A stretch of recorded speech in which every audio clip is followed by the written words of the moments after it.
Darkly Splendid Abodes, the official podcast of Toronto Thelema.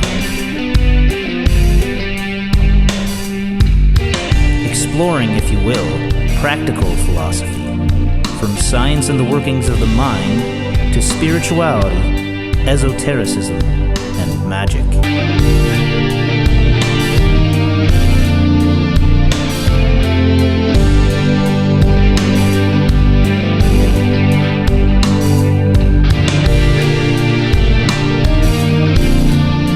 Stooping down, dipping my wings, I came into the darkly splendid abodes. Frater Achad, or Charles Stansfeld Jones, was apparently the magical child hinted at in the Book of the Law. But when he flipped the paths of the Tree of Life on their head, he was inevitably courting controversy. To explore this subject, we'll dip into the appendix of his book, Q.B.L., as well as a chapter from his Egyptian Revival.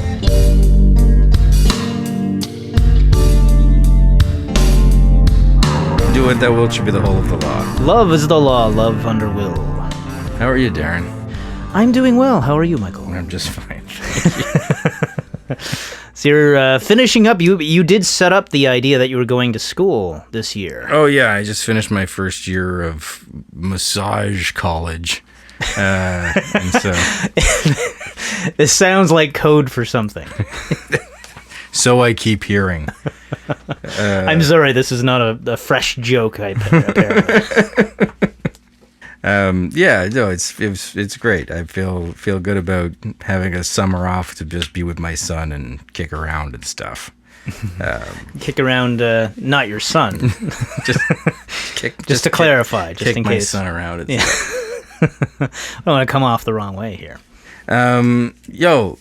We're continuing to push Frater Achad up a mountain.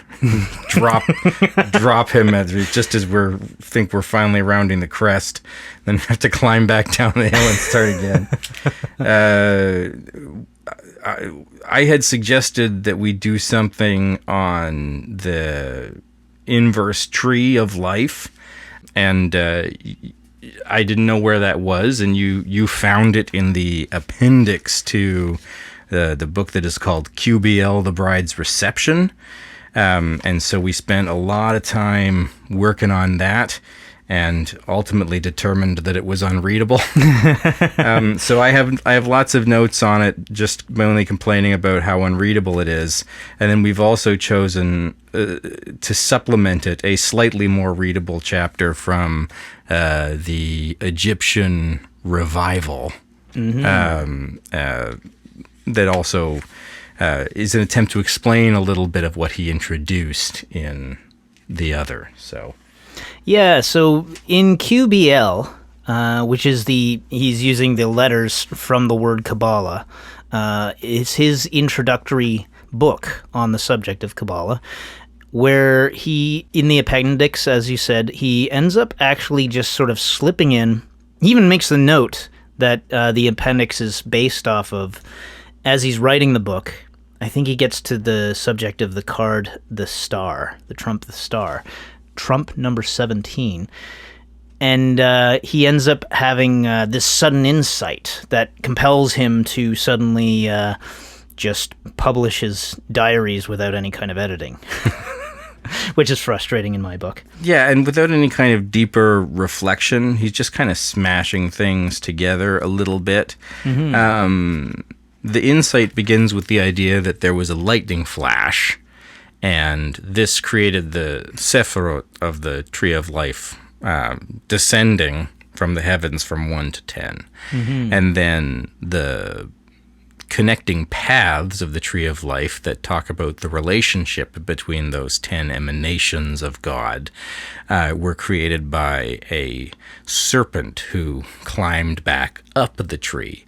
And so Achad became confused about why, if the serpent is ascending the tree, why do the numbers come down from the top?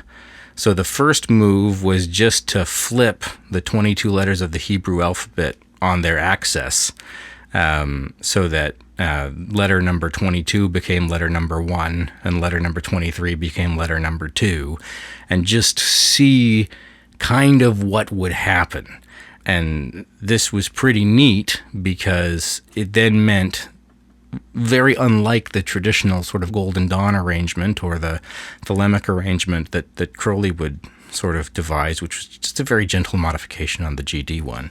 It meant that just by sheer luck, he stumbled upon the idea that, oh, well, if Yesod is the Sephirot planetary attributions of the moon, then the Hebrew letter that is associated with the moon, that path connects there. The Hebrew letter that's associated with Cancer, which has some lunar attributions as well, that would connect with the moon as well. And there'd be another zodiacal sign which had associations with Mercury, and that would be attributed to a letter that connected with the Sephirot of Hod. It was Mercury. So the planetary associations of the Hebrew letters seemed to be largely lining up with the planetary associations of the Sephiroth, and that's something that wasn't happening in the previous system. So that was kind of what was initially neat about it. Yeah, and it is pretty neat, and it's an interesting thing to play with, to meditate on, and to potentially explore in a more deep fashion. Throughout this appendix, he's adding more entries as he's having further insights, and some of those attributions that he comes up with initially end up changing as he goes along, even to the point where he starts changing letters with trump cards, and then, changing them back and whatnot, which is frustrating in a book like this. This is one thing if we're, signing on for a diary to read. But it's like for a beginner's introduction to Qabalah, it seems like, okay, you know what, this is great, this is your notes to work from, but do some editing, put something together, and present it in a presentable fashion. I mean, in Achad's defense, it is just an appendix, but I do sort of agree with you. It's broken into 6 sections, and in section 1, he lays out a good chunk of the system, and then in section 2, he changes things that he's laid out in section 1, and then elaborates the rest of the system, and then for all the subsequent sections, he makes revisions and revisions and revisions. And in the back of this, there's diagrams of the 2 trees compared, and the standard tree of life with correspondences versus Achad's tree of life with correspondences. I don't even think this is the final version. No, by the time he gets to the Egyptian revival, it ends up changing again. Accepting all of his revised notes from even just sections 5 and 6 of this. This is says it's the key to plate 4 between pages 110 and 111. So it really is only like the middle section that he thinks is workable. So this is my aspiration when we started doing these deep dip episodes was because I was inspired by listening to philosophy podcasts and literature podcasts where very clever people were doing close read type of things, and I thought that we could do something like that with Thelema. This quotation we pull out on page 6 refers back to something that happened on page 4 and will be elaborated on page 7, and sort of we would do the most generous possible reading of whatever piece of text we picked, and sort of follow the lines of the argument and just at least see what it meant when it was internally consistent. And that turns out to be impossible with this piece because he doesn't justify anything that he says over and above saying that, okay, this is cute if I put it here, or like explaining his thinking, but then doesn't elaborate on the value of the new association. I mean, here in section 2, there's a whole list of quotations from the Book of the Law. He says, for those who are interested in the gradual working out and fulfillment of the prophecies of Liber Legis, you may note the following verses which have a bearing on the matter just disclosed. That is, the bearing on the matter of straight inverting the Hebrew letters.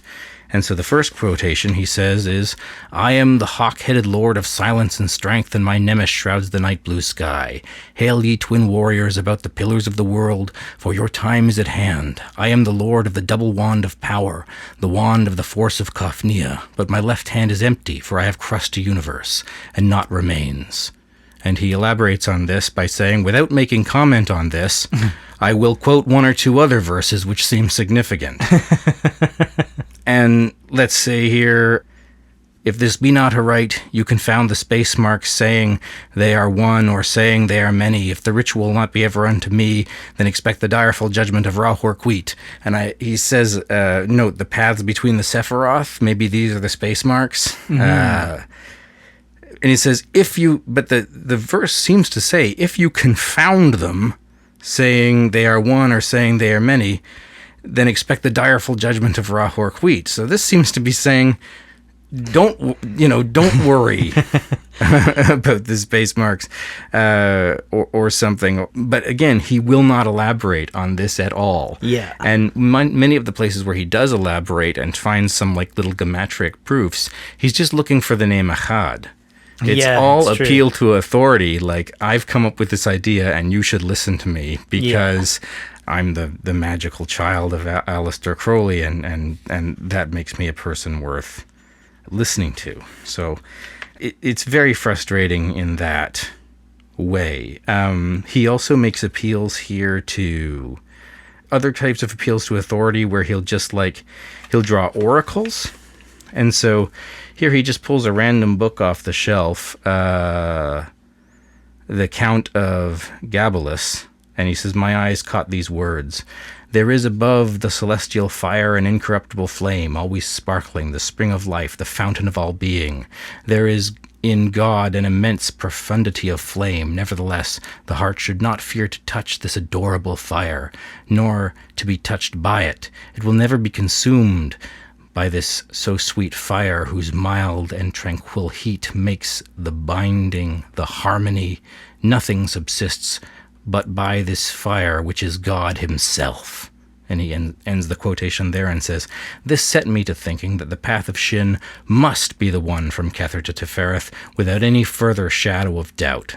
So this is not from Liber Al, I should say, not from the Book of the Law or any of Crowley's writings. This is a bibliomancy thing. He just pulled a book off the shelf, opened to a random page, read this thing about how fire is God, and that verified that the path from Kether to Tefereth should be the path of Shin. So these are very very strange proofs, and not really threads we can pull at all in the course of a conversation. Yeah, he does make it very difficult. This is the frustration I have with his diary entry approach, because you can't really be sure that you're catching everything because he's not laying everything out. There are some things that are, if you understand what you're looking for, you can figure out what he's getting at, and you can figure out where the connections are and that sort of thing. But the fact that he's not, like, he's leaving it as opaque as it is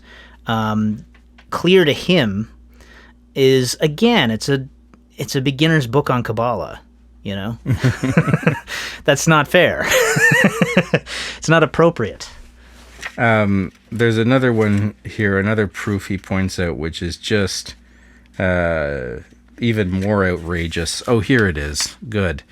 Last night after the above writing, I was obliged to take a class in the vision and the voice. We studied the 9th, 8th, and 7th Aethiers. During this study, many illuminating ideas came to me. One I particularly remember in the 7th Aethier, the 5 and the 6 are balanced in the word abrahadabra. Therein is the mystery disclosed, but the key unto this gates, he puts in brackets Daleth, ? Is the balance of the 7th and the 4, and of this thou hast not even the first letter. I remarked to myself how clearly the mystery of 5 = 6 is shown when the chariot is attributed to the path from Yesod to Tefereth, as it is in my revised order, but also that Libra, the balance, is now between Netzach and Chesed, the 7 and the 4. And I see now that I'm reading this again out loud what he means, because he says the word abrahadabra is balanced by the 7 and the 4, and the tarot card attributed to Lamad is adjustment, which shows a pair of balances, like Libra. And did he have the Chariot in there as well? But he's also said this thing about the Chariot, which doesn't seem. I don't see where it refers to the quotation he's given at all. I think it's because he's just making the association that the letter Cheth, when spelt in full, enumerates to 418, which is what abrahadabra enumerates to. This is what I mean. It's like it's not clear unless you're really digging into the things. So it's clear to him, and it's great as a diary entry where he doesn't have to explain everything. But it's not helpful, in a popular book. Well, so abrahadabra, the 5 and the 6 are balanced by the word abrahadabra. So his Chariot card does not go from the 5th to the 6th Sephiroth. It goes from, maybe it does. This is the problem, because he changes the attributions all the time. Initially, the Chariot card went from Yesod to Tefereth, and he says here the mystery of 5-6, which would be the mystery of the initiate in Tefereth. Yeah. So I was imagining that was what he meant. So there didn't seem to be any relationship at all between his placement of the Chariot card and the quotation. And a lot of this stuff will probably prove moot anyway when he ends up with his final set of where he moves a few things around again. Anyway, and you have to super add things yourself, right? Yeah. Like you're guessing that that's what he means about the enumerations. But he says the balance of 418 or something like this is the balance of abrahadabra is in the 7 and the 4, and that's Libra between the 7th and 4th Sephiroth. But abrahadabra doesn't have anything to do with that. He's taking one thing which is supposed to be consistent and breaking it into 2 sections and using it to talk about 2 different things that happen in an opaque way. I really think this is that whole Master of the Temple thing of like seeing everything as God, like every small detail of your daily life as being God communicating directly with your soul. I think he's taken it to in the way that it's essentially everything has meaning and everything is communicating some deeper truth to him. A lot of the stuff does add up, and I could see that a lot of it probably adds up for him, but even if we can't see how it adds up necessarily, but it's just kind of, okay, what's the point?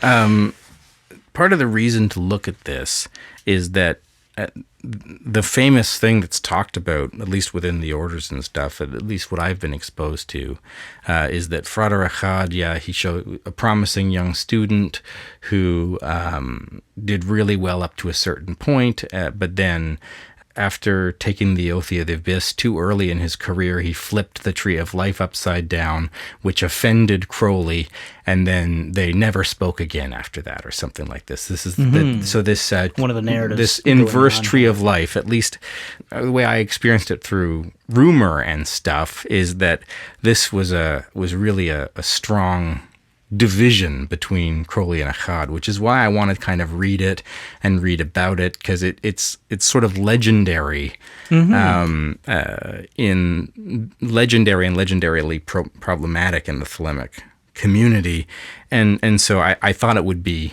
good to kind of try to do a generous reading of it, you know, and at least from the appendix to Q.B.L, it was incredibly difficult to do that, because so little of what is stated is explained in a meaningful way. But I thought I was sending you some quotes that I found from both Crowley and Achad talking about each other in thinly veiled language, and you thought we should maybe read these back and forth to each other, because this question about whether or not this was the breaking point between Crowley and Achad, it sheds some light on that, to be thinking about this stuff, because Achad, in the paper Liber 31 that we read, says he was kicked out of the OTO shortly before Did he say that he was kicked out, or did he say that he left? He said he was asked to withdraw his help in that area. Gotcha. And Wikipedia tells me that they had a disagreement over finances. Crowley maybe accused Achad of embezzling something or directing a large amount of money to a weird place without permission.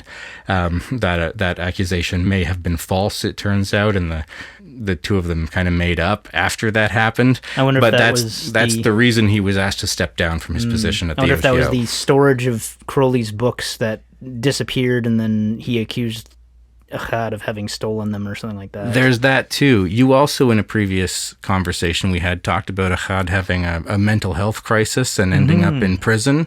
And I found an article about that said what actually happened is that he was wandering the streets in nothing but a raincoat. Yeah. And at some point he threw off the raincoat, put his arms up to the sky, screaming something like, "I have transcended all the veils," and was arrested for public indecency.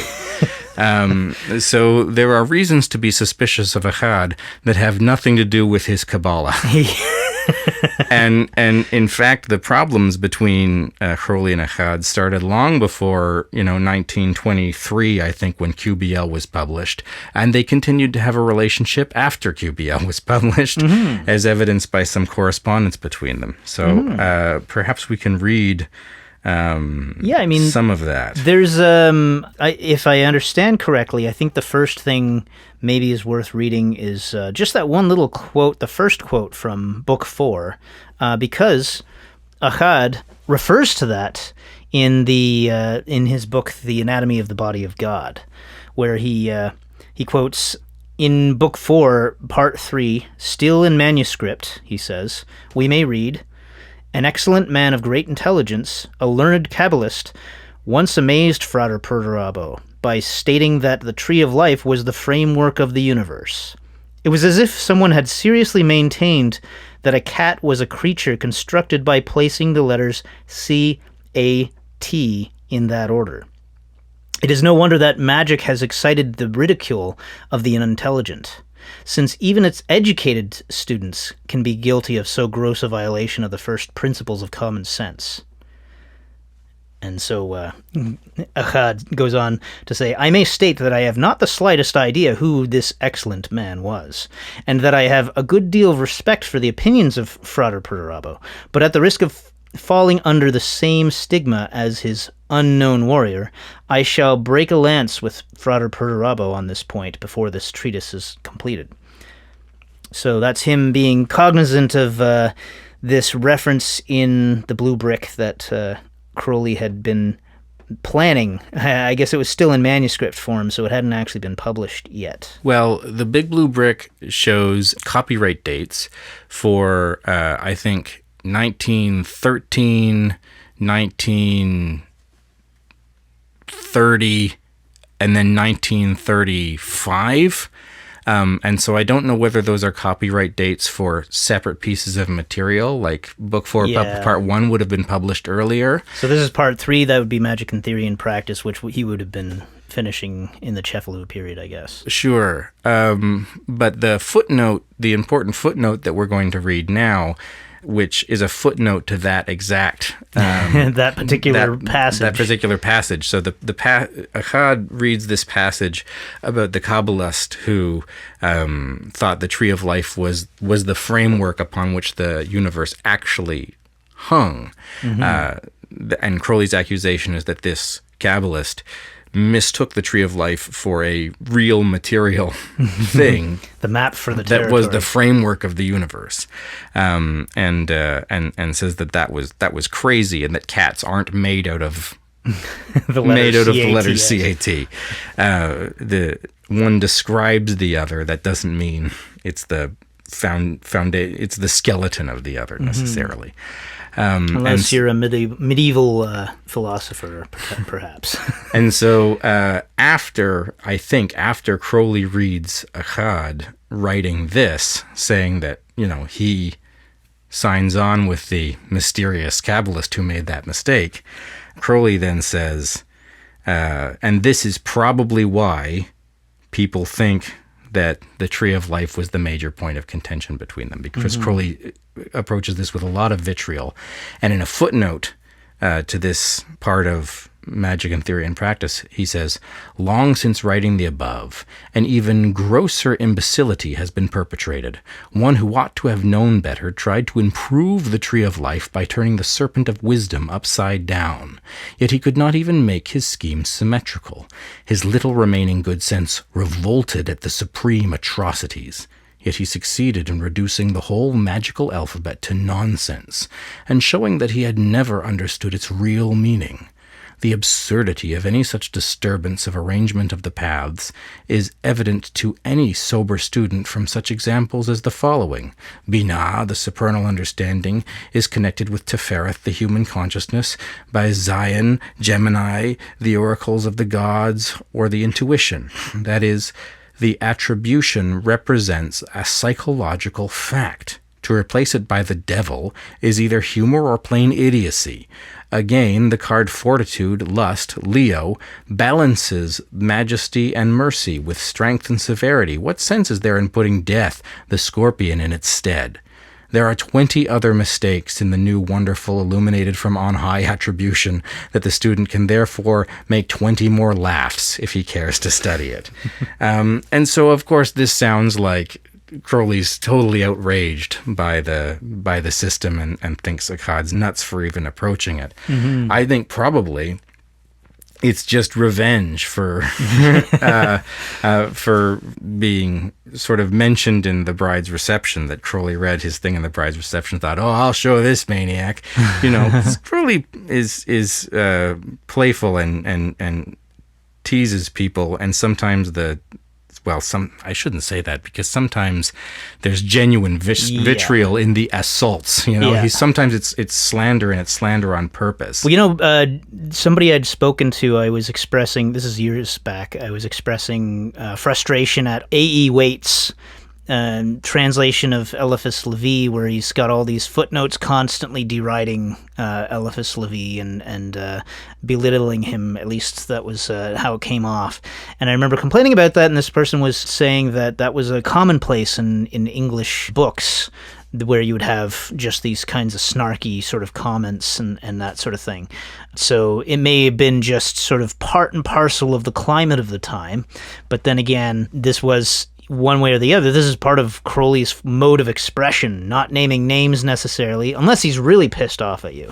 Well, but yeah, I mean, he'll go so far as eulogizing people who aren't dead, accusing people of sodomy, saying they were arrested when they weren't arrested. Yeah.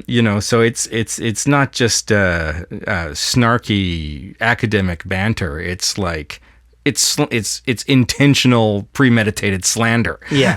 And Achad gets off pretty light where that's concerned, because he really only attacks the argument and not the man. Mm-hmm.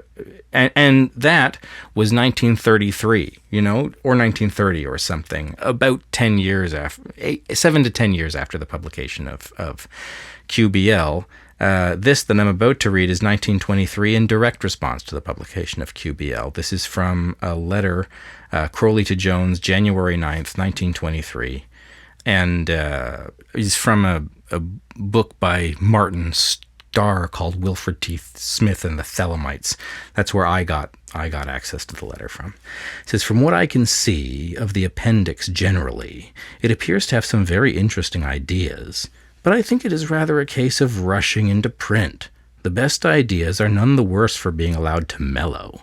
The real interest in the appendix is that it illustrates your rough working, and if we let it go as that instead of making a dogmatic revolution, it is impossible to take any objection to it. I think you have failed to realize that Athbash is no better and no worse than Temera, or any of the other systems." These are different types of Kabbalistic analysis, different ways of dividing up, turning letters into numbers and then cutting up the words. Mm-hmm. What I dislike about your proposed reversal of the serpent, and did dislike about your proposed rearrangement of the Sephiroth, is that such change is merely to upset a meaningless convention. It is therefore a blow of a sword in the water. There is no point in proving that Sunday ought really to be Saturday, because humanity has missed a day since the days of creation, unless there is a day of creation, and as we know, there isn't. It is much better to support the conventional calendar. I think you could have brought out all the truths of your appendix without upsetting the language. So, a couple of criticisms here. The first thing is that it's too fast. It doesn't explain itself. And too much dogma from rough notes. Like, Achad is asserting it as the truth, even though he hasn't thought about it himself yet, right? Yeah. And then support saying some of it seems smart, and as your notes, you're working with notes. It's awesome to publish notes, because then we can, you're showing your work. We can see your thinking. Then the other criticism is that, the tree of life isn't real. And it's a convention. It's a convention, and lots of people have been working with this convention. And so trying to come up with a new arrangement is possible, but trying to correct the arrangement is insane. Yeah, looking at this dogmatically is the problem. Now, this is a little bit weird because Crowley makes some corrections after the publication of the Book of the Law, right? Because Zadi is not the star, and he figures out how to balance and harmonize things so that the picture looks more elegant. Mm-hmm. And so you might say that he's being disingenuous, or, pot calling kettle black, because he's saying you can't correct something that doesn't exist, but then he's made his own corrections. But the difference is Crowley thinks what he's done is make something more elegant. Mm-hmm. And elegance is always an improvement. He's not saying that he's done something that's more true, except that in the footnote to Liber ABA, he says, the path of Zion represents a psychological truth, where the path of the devil is just a joke. So he's actively saying that one arbitrary system is better and more true than the other. So he does think there's some truth there at some time. So, good catch. That's a bit of a potential contradiction that we're looking at there. Right. And as far as it goes, the real point is the fact that Achad is looking at this dogmatically as the correct form of the tree, and he is sort of arguing for the idea that there's a deeper reality to the tree than just being a map to describe the territory and that sort of thing. In lots of places, Crowley talks about it as being conventional and something to memorize so that we have a common language. Mm-hmm. The places where he talks about one thing being truer than the other are rare and really just meant to kind of insult and humiliate Achad, at least the ones we've noticed in this conversation. Yeah, I mean, I would immediately compare the idea of the tree of life to something like music theory, because that's my sort of go-to place for this kind of thing. Sure, it seems like you've got all these rules for music theory. You've got, if you're playing a guitar, you've got, all the frets on the guitar that break up the notes nicely. You've got so many keys on the piano that break up the octave nicely. But this is Western convention, and there's so many other ways to break up that series, that gradient series of notes or frequencies. Oh, this is great. That's so great, because that's a way in which it can be both arbitrary and correct. Mm-hmm. Because you see these people advocating Solfego frequencies or different kind of frequencies, quote unquote better tunings for the piano. And so I was watching a YouTube video of someone trying to play pieces with these improved tunings, and the harmonics don't agree. Yeah. So those are arbitrary and incorrect, while the Western music convention is both arbitrary and correct, because it expresses the harmony more beautifully. Mm-hmm. It's a very, very good analogy. Yeah, and that's the difficulty as we come into this. This is the mental idea of there being a correct sort of conception of things that represents our sort of idea of truth. But our conceptions are just utilitarian in order for us to engage with our reality, really. It's funny because I do agree with the idea of breaking down things like dogmas, like, for instance, scientific dogmas, because I think that I am a science person as much as I'm a crazy nutjob magic person as well. But I think that humans is humans, and we have a nasty tendency towards dogma no matter what we're looking at. So you get you get people doing science, and they tend towards some kind of dogma with that as well. So I think it's important to be able to break up that kind of dogma. But like, for instance, I was watching this this thing popped up on YouTube for me that was like this band TED Talk, and it was Rupert Sheldrake. And he initially, the thing starts off, as all TED Talks, it starts very compelling because it's designed that way. And so he's talking about this very subject, the idea of dogmatism in the scientific community. And so he's trying to break that down and demonstrate the fact that there is dogmatism that builds up, and it does block us from being able to see outside of the box and being able to see things from different perspectives. The problem comes when he starts using that to inject his own dogma. So it's like shoehorning this idea in where he's talking about, and it's an interesting idea, but it's an idea, and it's a speculative idea. It's not a scientific idea. It's the idea that consciousness exists sort of as waves, and it's not confined to the brain. So it can somehow affect things outside of the brain and this sort of thing. It's pseudoscience. So it's fine for what it is, but I would have liked it a whole lot more if he'd just stuck to one subject at a time instead of using that as sort of a Trojan horse for getting this idea in there, you know? This seems to be like that type of thing that comes up again and again. You get Graham Hancock with his books tend to be presented in that way, where it's like, well, first of all, let's learn how to question the conventional sort of way of looking at things and think, well, why is that so dependable and that sort of thing? Why not be able to question things so that we can look at things from a different angle? And now you can start to, buy into my wild theory that doesn't really have any hard fact. We see this all the time. I practice radionics, and we see this all the time in the radionics community, because radionics was initially designed to be for medical treatment, and it doesn't work. And a lot of people made a lot of money from, I think Abrams was on the up and up, but a lot of people who weren't Abrams were scamming people, right? And so, if you have cancer surgery and someone chooses not to do cancer surgery and instead chooses to treat with radio waves, then there's an argument to be made that the radio wave operator is putting that person's life in danger. And so radionics is medical quackery, and selling radionics machines in the United States for the purpose of working with human specimens is against the law. So people in the radionics community will talk about how big pharma is invested in treatments, not cures, because treatments make more money than cures, and they don't actually like cures for anything. And you can believe that, right? You can point to a very real conflict of interest between their pocketbook and the idea of curing illnesses. And then they say, and that's the real reason it's against the law to practice radionics on human beings. Yeah. Two things can be true. There can be a conflict of interest in the pharmaceutical community, and radionics can be quackery. Yeah. And those are two completely different conversations, and one has no bearing on the other. Exactly. And if you're saying that that's the real reason that that radionics is illegal in the United States, the claim you're actually making is that radionics is the cure for cancer, which is insane. It's back to that insect thinking that I was referring to in previous podcasts. It has to be one thing or the other. It can't be something in between.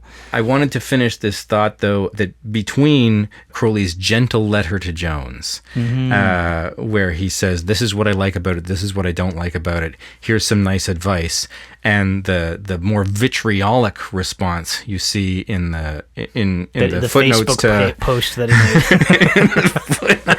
to Magic in Theory and Practice, there's 7 to 10 years. So it wasn't just I read this thing and now I don't like you.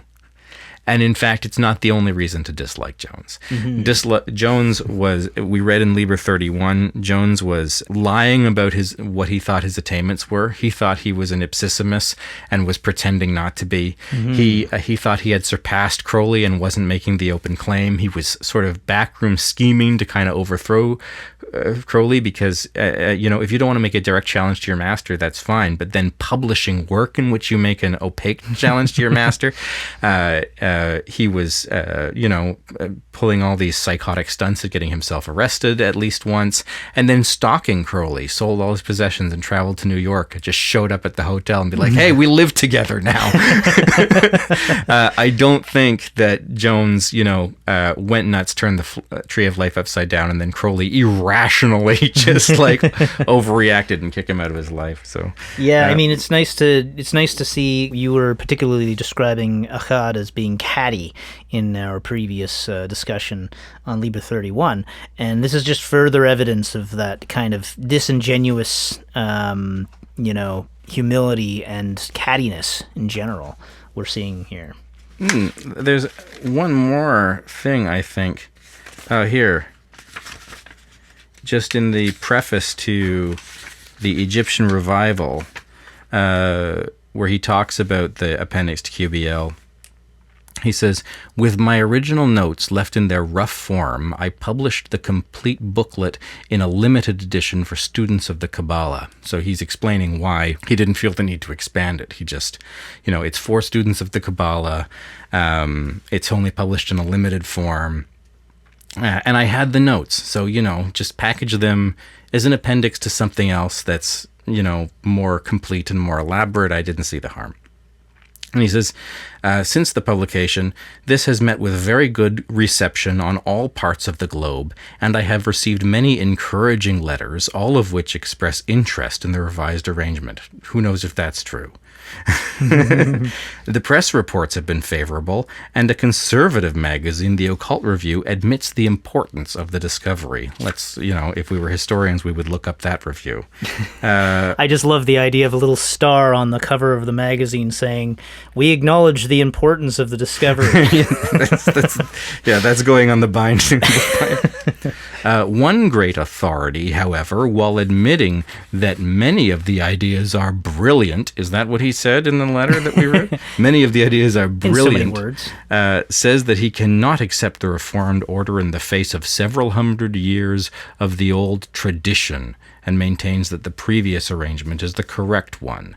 What he actually says is that all arrangements are arbitrary and there's no reason to change it. But anyway, this is what Crowley takes. While I realize that great changes in the recognized systems of initiation in certain orders might be necessary if the Reformed order of the paths were adopted, and while recognizing the importance of the opinion of the authority mentioned above, I still maintain that this new arrangement is worthy of the most careful consideration and study, and one would expect to find some reason for the arrangements of the paths, and that this present plan seems to me the most reasonable. In fact, it suggests that there was an absolute reason in the primitive universal tradition, though this became lost to view as time went on. My aim is to discover the truth insofar it is possible to man, and to uphold what seems to me the most true until I am convinced of error, but to change my viewpoint if necessary as soon as more light is given to me. If this new arrangement is correct, it will prove itself to be so in the minds of those who study it in an unabashed manner. Not at bash. Anyway, so this idea is that I've come up with this thing. I put it out there hastily and without explaining myself. And if it's true, then your, serious, unbiased study will prove it to be true. No. Extraordinary claims require extraordinary evidence. If you think that this is important, it's your job to tell me why. I don't have to sit there and study you for, to try to second guess what you're thinking. Yeah, and I mean, if this comes off as kind of Achad bashing or Charles Stansfeld Jones bashing, I do actually really find it interesting, and I want to explore it further, his arrangement of the Tree of Life and that sort of thing. I actually plan on getting myself a writer weight deck, and using the trumps to maybe lay out as a tree so I can visually meditate on it and that sort of thing, to explore it a little bit, because I think that might be worth some meditation. And I do think he has a lot of intelligent and insightful ideas. Granted, we do have, like in the introduction to the, actually I guess it's in chapter 1, I think, in the Egyptian revival, he's talking about why Egypt is suddenly all the rage at the time, because this is the 1920s, when there was that, they found Tutankhamun's tomb, and so that was just sparked off this whole Egyptian craze. And so he's talking about this book called The Coming Forth by Day, which is mainly translations of what we think of as the Egyptian Book of the Dead. But he also makes reference to Gerald Massey and his Book of Beginnings, which is pseudoscience kind of thing that's like on the level with what I was talking about with like Graham Hancock, I think is a good analogy for that. So this is somebody who's talking about the etymology having evolved from Egypt into Christian language. And it looks like nonsense. And Achad is using this as his basis for a lot of his own etymology and that sort of thing. I mean, for one thing, the big glaring thing that stuck out to me at first was, and I think I had to message you right away as soon as I read it, was he's referring to Typhon as the mother goddess in Egypt. Typhon is, well, a Greek god. That doesn't mean it's, there's a little bit of crossover there throughout the Mediterranean and whatnot, and between Greek and Egyptian ideas. But Typhon is a male god with serpents for feet, and is like the father of the giants and this sort of thing, or something like that. So how that got confounded in this Gerald Massey's Egyptology etymological strain, I don't know. So I want to do a Talkback episode with you, just like a check-in episode with you in a little bit, because I've been reading a bunch of stuff about Proto-Indo-European language and mythology, mainly watching YouTube videos, and I'll remember the name of the guy before we do our Talkback episode, but also started listening to an audiobook version of something called something like Horses, Wheels, and Language, which is an attempt to use the reconstructed Proto-Indo-European language along with what we know about archaeology to try and figure out who these people were that spoke the ancestor language of all current languages across Europe and South Asia and into Russia and places like this. So, and philologists have done a certain amount of work to reconstruct this Proto-European language. They have a speakable language. Who knows how accurate it is, but this is, not quackery. This is real an attempt to do real academic work. And then if there's one group of people, one language group that spoke this coherent language, then the similarities between the stories, from all the way from Ireland to Germany through Ukraine and all the way into India and Persia, the similarities in those stories are not because of a collective unconscious, but because they're creative retellings of an original story told by Proto-Indo-European people. And so you have myths of twins murdering each other. And Crowley says in the Book of Thoth that originally this was the creation myth, and he turns out to be right. The people that study Proto-Indo-European mythology think that the creation myth was a myth of one twin murdering another and creating the universe. And so what Achad is attempting to do, sort of at a time when these ideas were unformed, and what a lot of occultism in this period, I think, is trying to do, is find those relationships between myths. And he even says somewhere in here to find the primordial tree that was lost, the original tree, the truth that, and of course the tree of life only dates back to like the 1600s or something like that. But he's imagining something like a Proto-Indo-European culture that had a tree of life and that he's trying to reconstruct it. Or he probably thinks they're Atlanteans or something like this. But that's the project of a lot of occultism in this period, and I've just kind of discovered that. I'm super turned on about it. Well, that's even like I've made a couple of snarky comments about Graham Hancock, and that's like one of the things he talks about, which is like that whole idea. Yeah, well, he thinks the problem with conspiracy theorists is that the thing that's useful with conspiracy theory people is that they keep asking the questions. Yeah. And the problem is that they come up with insane answers that make the questions seem stupid. Graham Hancock thinks there were Atlanteans. There's another guy whose name I forget now who thought they were aliens. Blavatsky has her thing about root races. Because there's something there. Yeah. And now people can't live without the fact that they don't have an answer, and they just need to fill in an answer for it. And now we think we seem to, as of the mid 90s, we seem to think it's these the people of the steppe, these roving horsemen, that are the real answers. But anyway, so when your mind is swimming with all this stuff, and you're not a clear thinker, as Achad seems not always to be, then he sort of wants the dragon to have something to do with Eve, because the serpent has something to do with Eve, and he knows that Typhon is kind of a dragon, and there's in the Egyptian mythology there's dragons in the sky, and there's snakes under the earth. Osiris or somebody like this fights a dragon every night when he it's a Shu or something like this. I can't remember. And so and those are all male deities. And they're all from a different part of the Proto-Indo-European legend, but he wants them to be Nuit. And so he's trying to force them into this Bina box where they don't really belong. But I think he's seeing that the dragon breathes water. In the Revelation, the dragon breathes water.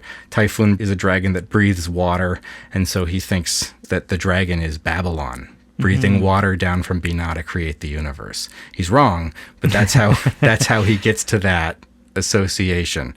And if he would just go and read his Hesiod, he would see that, the Typhon's a male deity, but and part of the not exactly a Titan, but with the Titans, part of the story of Zeus conquering Olympus. And I mean, he quotes heavily from that book, and there's a bunch of stuff about how these Egyptian ideas evolved into Christianity by way of terms like Iu, which became in various ways Jesus and these types of things. So, but again, it's like, I mean, I'm no Egyptologist, but I haven't seen some of these things outside of this very specific reference point. So I can only assume it's garbled nonsense.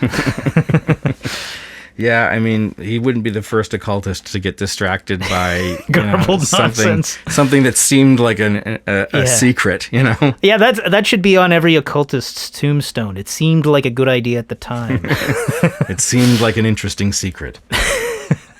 He says at some point here, something about the great beast chasing the woman who's clothed with the sun. And it's not the great beast, it's the dragon. Like, he can't even read Revelation. The text is readable. Well, he's always, placed where he cannot get at his books or whatnot, Crowley had that problem too, but he didn't make so many mistakes. Okay, I shouldn't compare people to Crowley. Crowley's a genius, so... Well, I mean, there's a lot of Crowley-isms, or at least attempts at Crowleyism in Achad, and that's one of the things I was thinking about too, is that... I think this happens quite a bit. I think maybe Jack Parsons did something similar as well. There's a little bit of that hero worship thing. There's an imitation of style and whatnot. And I mean, frankly, I'll imitate the literary style of somebody that I'm reading quite a bit of at the time, just naturally. I think that's just unconscious to some extent. You just happen to be speaking with that voice to some extent. But... it's not the same. It's not like you're actually getting Crowley because they're imitating Crowley or anything like that. It's degenerates if it is imitation. Little things like capitalizing all kinds of words that don't necessarily need to be capitalized. Or all-capsing words.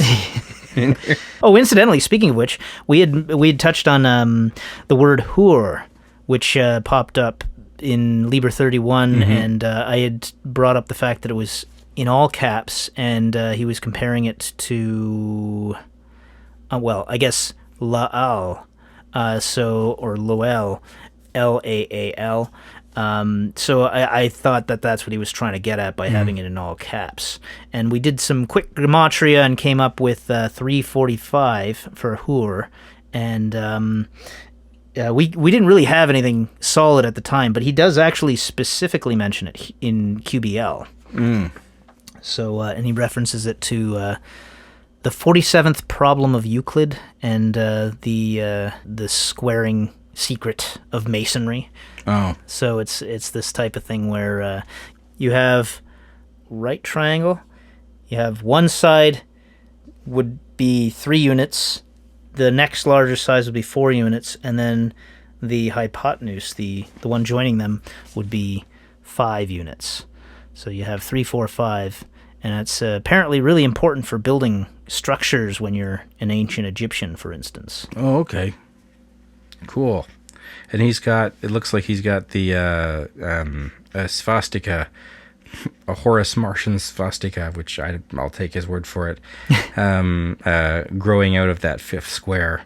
And he says, so of course 3 is going to be Saturn for Bina, 4 is going to be Jupiter for Chesed, and 5 is going to be Mars. And so the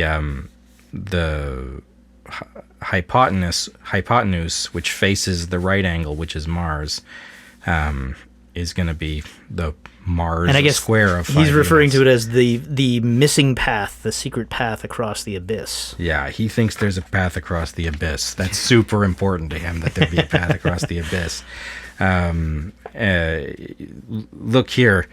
He's almost quoting from the Book of the Law here, and forgive me, I haven't numbered these paragraphs, but I think this is in section 4. Section 4 seems to be the last one I did before I went off the rails. But in section 4, he says, he's talking about how in his new system, all the pips, 1 through 9, are the paths below Tefereth. Then getting up to the supernal triad, you have the numbers in the tens place, 10, 20, 30, 40, 50, 60, 70, 80, 90. And then the hundreds place, you just have the paths 100, 200, 300, 400, which are all and that accounts for all the Hebrew letters. And he says here, the first order is for those who must pass through fire. That's roughly from the Book of the Law, right? The gross must pass through fire. Mm-hmm. He says the second order is to try those in intellect. And he says the gross must pass through fire. What is it in the Book of the Law? The gross must pass through fire. Let the fine be tried in intellect. And then the third one, he said, and the third order is for those who have coordinated the understanding. Oops, that's a problem. In the Book of the... So he says, he correctly says pass through fire, correctly says tried in intellect, but then instead of the lofty chosen ones and the highest, he says coordinated their understanding. What would you think it means to coordinate your understanding? Good question. I think just what he's doing here, organizing and cataloging and laying out, right? Very good point, actually, because okay, I'm just going to throw this out there. I had, my own personal insight years and years ago about the idea about the difference between knowledge, understanding, and wisdom. Knowledge being a bunch of information, and some people have a lot of pride in gathering a bunch of information. Understanding is knowing the right kind of relationship for that information, so the right application for it and that sort of thing. And then wisdom is the next level beyond that. But it does sound like here he's describing understanding as being a coordinating faculty in that regard. However, it sounds a hell of a lot more like somebody speaking from the idea of knowledge, which is, I want to say, you had mentioned in our previous discussion, it sounded a lot more like, as you put it, the demon sea trying to keep him distracted. So it was a lot of information. Yeah, and he's tried to cross the abyss and been confronted with all the information, and thinks that the function of the master of the temple is to take this information and coordinate his understanding, which is what his project is here, to take to organize the tree of life. But again, he can't justify any of it. No, there's no intellectual process going on. He's using oracles and inspirations and dreams and sort of passive illuminations. And he doesn't say, I'm willing to admit I was wrong when I see better evidence. He says, I'm willing to admit I was wrong when I receive more light. Exactly, that's true. And so for him, the job of the master of the temple is to create big elaborate charts like Liber 777, which is not the way Crowley talks about it at all. And he's constantly got this underlying ego that you can sense, but he's trying to be diversionary about being able to openly admit to it, because he doesn't, he's not confronting it. You can start to see where the Grant people come from and why they're so interested in Achad. Where Frater Achad, Osmond Spare, these guys who are interested in chaos magic and basically sort of a quasi-Thelemic Satanism, incorporating the Lovecraft pantheon and all this stuff, you can start to see why they might find Achad inspiring. But there's stuff in the chapter of the Egyptian revival that we read that's more helpful in this regard. So I'm going to suggest we move on to chapter 5 of the Egyptian revival, which we also read because we thought it would be easier than trying to understand this appendix. Chapter 5 was the only part that we were supposed to be reading, but it was I was glad that I attempted to read through the whole thing, even though I only got so far, but to be able to catch that introduction to it where he's, revealing a little bit of the fact that, yeah, he's human, all too human, after all. Mm-hmm. Yeah, I'm glad you read that, because I did too, and I don't know if I marked out any quotations to read from it, but I did think that it was really interesting. It put me on, it made me feel less guilty about being distracted by the Proto-Indo-European stuff, because it helped me realize that, that's a big part of his project here, love it or hate it, that what he's trying to do is discover a primal system that inspires the later one. There was especially at the time, I guess, it was a super common sort of idea that the Jews had taken these secrets out of Egypt, and so they were even older than biblical exegesis and that sort of thing. So, so the idea being that they had evolved with the Jewish Qabalah, and then from there, Christian Qabalah in the Renaissance made it into a more modern and updated thing. But, yeah, I think there's been a lot of questions about who the Pharaoh of the Exodus was, and sometimes it's been Akhenaten. Sometimes it's been thought to be Akhenaten was the Pharaoh of the Exodus, because Akhenaten, even though he wasn't really a monotheist, he just kind of hated Amun-Ra. But he's famously a monotheist because he exalts the Aten, the sun disk, above all the other gods. And so he's thought to have inspired Moses's monotheism. And so if he's the Pharaoh of the Exodus, then there's Moses carrying the secrets of Egyptian magic out of Egypt, along with this new idea of monotheism. Yeah. People sometimes think that's very important. And this is like a mainstream thing that was thought of as very important. So that just goes to show this is a very human thing to latch onto these ideas, I'm sure if you went back in time, it'd be a lot less interesting, or it would look different in perspective from that time than it does to us now. Yeah, I think it's sometimes been thought that there were never Jews in Egypt at all, and some of the stuff that I've been listening to now seems to contradict that, so I don't know for sure. But I think the story of the Exodus is actually something about the relationship of the Jews to Babylon and Nebuchadnezzar and something. It's like a way of creating a story that inspires people, but it also incorporates, but the relationship between, Egyptian stories and Semitic stories and Babylonian stories and things like that. This is all, inspired from something deeper in a shared history rather than being cross-cultural necessarily. Mm-hmm. It seems that any dogma doesn't tell you much about the truth. It just tells you about you. If we're on sort of a tangent here between dealing with two different texts. Another thing I wanted to talk about today was this idea that Achad took the oath of the abyss as a neophyte. Which we sort of talked about a little bit last time as well. But I think we're kind of armed now that we've read a few of these texts to make some educated guesses about it. So I was looking at the Wikipedia article, which the first sentence of that is, Achad took the oath of the abyss as a neophyte. Then there's something called Thelema, and the first sentence of that, Achad took the oath of the abyss as a neophyte. His Abe Books biography says the same thing. And so it seems like it's well attested in the tertiary sources, at least, that are all online. Referencing back to the Wikipedia.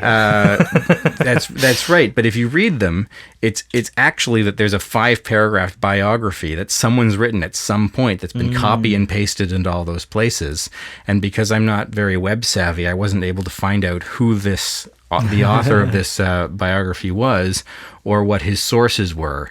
And the same biography also says that Parzival was both Achad's name in the OTO and his Adeptus Minor monocle. So you can't take the oath of the abyss as a neophyte if you've already claimed the grade of Adeptus Minor.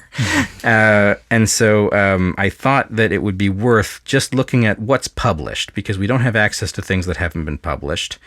But what's published shows Crowley setting a Zealoter exam. So he's finishing neophyte. So it's basically his neophyte exam, I guess, going to the grade of Zealoter. Crowley setting Jones an exam for the grade of Zealoter December 31st, 1913.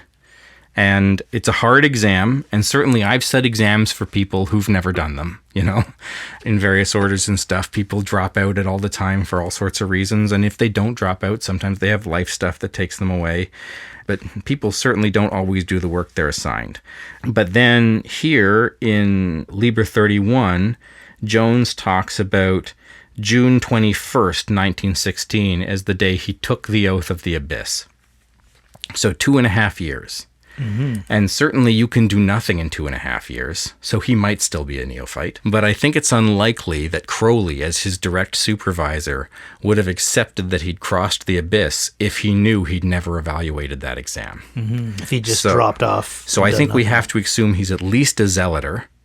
And if the biography that says he crossed the oath of the abyss as a neophyte, I mean, we already have agreed that that's a dubious source. But if it's true that Parzival is a handle as an Adeptus Minor, I think we can suppose that in 2.5 years, he might have been able to finish Zealoter, basically do his 9-2, 3-8, 4-7, and 5-6. It would be super fast. If he did make Adeptus Minor, he's going like this, right? Because the ritual takes about 6 months as published by Mathers. And then there's a version of the ritual that takes 3 months in The Vision and the Voice, which we know Jones has. So maybe he whipped through those next 3 grades and did a 3-month version of the Adeptus Minor ritual and got his Adeptus Minor. I think if he was an Adeptus Minor, it would be much more likely that Crowley would accept his claim to Master of the Temple, especially if he'd been working that quickly. But it is really fast. So maybe we can say it's unlikely that he was an Adeptus Minor, but it's almost certain he was at least a zealoter. So he wasn't merely and this is, I wonder if it's just a matter of the fact that there's a tendency to refer to someone as a neophyte when they become a neophyte, and anything beyond that, that they're a neophyte. So that's how they get referred to. Well, you also wear the robe of your you wear the robe of neophyte or you wear the robe of zealoter? I think you wear the robe of neophyte when you're doing your 5-6, when you're doing, but that's neither here nor there. Anyway, the point is, I think we have to say we don't know what Achad's career looks like. And I think somewhere I read that Master of the Temple was supposed to be kind of a book one of many published diaries that were going to detail Achad's career. It doesn't say that anywhere in the preface to Master of the Temple that I can find in any of Crowley's writing, but that's another dubious rumor that I heard. So I think we just can't say we know what Jones's career looks like, and that it's kind of arbitrary to say, until we can figure out who wrote this Wikipedia article and ask them, to say that he took the Oath of the Abyss as a neophyte. His career is just a convention. You don't need to. I think Crowley, at least, maybe what happened is that Crowley got that exam, passed him to Zellator, and then passed him on to another supervisor for the rest of his grades, and didn't keep up with his career until he got the telegram about the Babe of the Abyss, and just assumed that it was correct because some of the things that he was saying seemed true. Or because it's not even clear to me that diaries exist from Jones's crossing. Yeah, it would be really nice to get letter correspondences between Crowley and Achad, because I feel like that would be the most illuminating place to look. Like you say, diary entries didn't look that promising based on Liber 31. His diary keeping may have been much better than we had been given an impression of, but... Yeah, because he both claims that the complete record is extant in another place and that no record was ever written. Yeah, so he didn't feel impressed to write it until Sunday came around. Anyway, it seems like, without making any claim to have any background in history or any real historical tools at my disposal, we at least have the ability to read things and understand what they say. And having gone through a bunch of this, to the what did you say, 25 people, 100 people that download this in a given month and actually listen to it, I thought it would be maybe helpful to know. Yeah, it's nice to bring some of these things together because a lot of it's dispersed. You might find more information, but it may be in like footnotes throughout different publications and whatnot. So a little tricky to bring everything together in one place. It's helpful to have some clarity on what we think we know and what we think we don't know. Yeah. Love is the law, love under will. Watch for part 2 of our discussion on Achad's changes to the tree. Look for Toronto Thelema on Instagram, Facebook, and YouTube. Watch for events in the city. And join us again in the darkly splendid abodes.